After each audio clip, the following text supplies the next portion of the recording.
పరిరక్షణ ముఖ్యం, వాటి కోసం పనిచేయాలని చెప్పి సమావేశం ఈరోజు అభిప్రాయపడ్డది.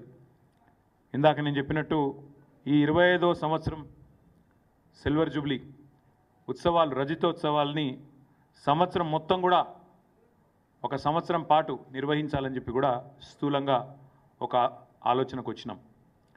అయితే ఈ నిర్వహణకు సంబంధించి ఎందుకంటే చాలామందిని ఇన్వాల్వ్ చేయాల్సి ఉంటుంది, వివిధ వర్గాలు ఎట్లా అయితే తెలంగాణ ఉద్యమంలో అందరినీ కలుపుకొని సకల జనుల సమ్మె నడిపించిన ఆనాడు తెలంగాణ పోరాటంలో వినూత్నమైన పోరాట రూపాలు, సడక్ బంద్ కావచ్చు, రహదారుల దిగ్బంధం కావచ్చు, వంట వార్పు కావచ్చు, అట్లా ఎన్నో రకాల వివిధ ఉద్యమ పోరాట రూపాలని ఆనాడు ఆవిష్కరించిన ఆ ఘనత టీఆర్ఎస్ది. కాబట్టే ఈ రజతోత్సవాల సందర్భంగా కూడా వినూత్నంగా కార్యక్రమాలు నిర్వహించాలి, ప్రజల్ని మమైకం చేస్తూ ఉద్యమ సహచరులందరినీ కూడా మళ్ళీ తిరిగి ఒక్కటి చేస్తూ ముందుకు పోవాలనే ఆలోచన చేస్తూ ఉన్నాం.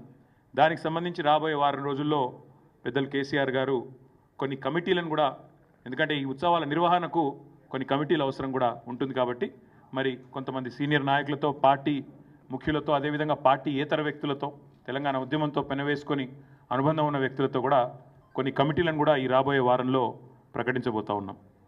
అదేవిధంగా